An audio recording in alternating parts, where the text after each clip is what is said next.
pessoal, eu sou Miriam de Oliveira, sou pedagoga, psicopedagoga, especialista em neuropsicologia, analista de comportamento.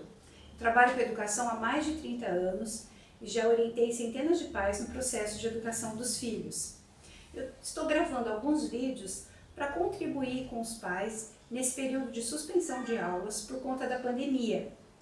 No vídeo anterior eu falei sobre a saúde mental das crianças e adolescentes, fornecendo algumas dicas de como os pais poderiam agir no ambiente familiar para favorecer a saúde mental dos seus filhos, durante esse período que é tão estressante para muitas pessoas. E hoje, por conta das muitas mensagens que eu recebi de pais da educação infantil, eu vou falar um pouquinho sobre como estimular crianças pequenas, de 3 a 5 anos. Inicialmente, eu queria falar para vocês sobre a BNCC, que é um documento que foi homologado em 2017 do MEC, que é a Base Nacional Comum Curricular. Ela traz alguns direitos de aprendizagem para as crianças, sobretudo, né, aqui, que é o alvo do nosso vídeo hoje, as crianças da educação infantil. Lógico que também tem o ensino fundamental, o ensino médio, mas a educação infantil ela foi composta de campos de experiências. E aí, então, para simplificar para os pais, para a gente poder desenvolver um roteiro de estimulação diária, eu simplifiquei em 5 aspectos: socialização, movimento, vivências artísticas, linguagem e percepção de mundo. Então, aí os pais podem traçar um roteiro diário pensando nessas atividades, não apenas nas atividades impressas que porventura a escola tenha dado. Né? Eles podem tornar esse processo de estimulação, de aprendizagem no ambiente familiar muito mais rico, e esse é o objetivo desse vídeo, tá bem? Então nós temos aqui o primeiro aspecto que eu vou abordar pensando na Base Nacional, né, Comum Curricular, a socialização, que envolve a convivência com outras pessoas. Lógico que nesse período de isolamento social as crianças estão obrigadas, né, a conviver apenas com os membros da sua família. Mas mesmo assim essa convivência é importante, porque ela tem a oportunidade de ir se diferenciando, de ir percebendo o que é dela, o que é do outro. Nesse processo ela vai construindo a sua identidade, e aí é muito legal os pais mostrarem fotos da criança, né, estimular para que ela se veja no espelho. E também um processo interessante que é o da autonomia. A autonomia é nós darmos independência para a criança. Então, por exemplo, aos 3 anos, o que se espera? Que a gente esteja no processo dessa criança ou terminado, ou ainda em processo, mas acontecendo, que é o uso do sanitário, o desfraude, por exemplo, né? E ir treinando esse desfraude. Ou a criança ser capaz de tomar o leite sozinha, na sua canequinha, sem precisar da mamadeira. Uma criança de 4 anos, ela já consegue tirar parcialmente a sua roupa sozinha. Aos 5 anos, ela consegue tirar toda a sua roupa sozinha. Então, os pais vão dando autonomia para a criança, vão dando para a criança essa independência. Então, vocês vejam que estimular não é só dar papel e nem ficar colocando a criança para assistir vídeo educativo. Quando a gente fala em estimulação, veja que é um processo bem mais complexo. Aí nós temos o movimento, e o movimento nós vamos considerar 2 aspectos igualmente importantes, que é a coordenação motora ampla, que é de todo o corpo, e a coordenação motora fina, que envolve os movimentos de pinça, os movimentos digitais. Como é que a gente estimula a coordenação motora ampla nas crianças? Através de brincadeiras, porque para a criança pequena tudo tem que ser lúdico, tudo tem que ser agradável, tudo tem que ser prazeroso. Então a gente oferece isso em forma de brincadeira. Brincar de pular, brincar de correr, brincar com bambolê, brincar com bola, com boliche. Uma atividade que é bem interessante que dá para fazer em casa, que as crianças gostam, é o circuito, que consiste em colocar alguns obstáculos que a criança tem que ir vencendo. passa embaixo da cadeira, depois joga a bola no cesto e pula no colchonete. Seria um exemplo de circuito. A coordenação motora fina, principalmente criança de 3 anos, rasgar papel. Então, dá essa oportunidade para a criança rasgar papel, pegar no lápis ou no canetão para desenhar. Também estimula a coordenação motora fina. Se a criança é menor, nós oferecemos para ela um encaixe com peças maiores. E se a criança já é maiorzinha, se ela já tem 5 anos, a gente pode dar jogos de encaixe, oferecer para ela jogos de encaixe menores para aumentar o grau de dificuldade. Então veja quantas coisas dá para fazer durante o dia, estimulando o movimento, sem necessariamente ter que sentar a criança numa mesa e dizer para ela, olha, agora é a hora da atividade. Não, a gente pode fazer tudo isso brincando, isso pode ser feito de uma forma bem agradável e bem prazerosa para a criança, tá bem? Aí nós temos um outro aspecto, vivências artísticas. Aí eu coloquei, obviamente, o desenho e pintura, e aí vai ser muito interessante se os pais variarem o material, se tiverem condições, né? De um dia oferecer o giz de cera, no outro dia o canetão, no outro dia a tinta, e variando para a criança ter essa oportunidade de explorar os efeitos que cada material tem no papel.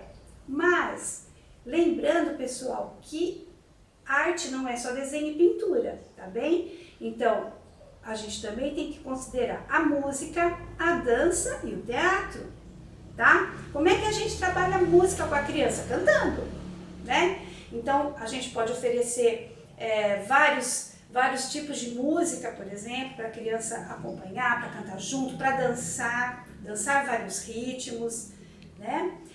Para o teatro, nesse momento difícil, normalmente a gente ofereceria o fantoche, por exemplo, mas vamos considerar que muita gente não tem o fantoche em casa. A gente pode fazer bonecos de papel, bonecos com sucata, deixar a criança criar o seu personagem, por exemplo, e aí os pais interagem com esse boneco, com esse personagem que a criança criou, brincar de mímica também. Ah, estou triste, a criança faz o gesto de ficar triste, de ficar alegre, de ficar bravo.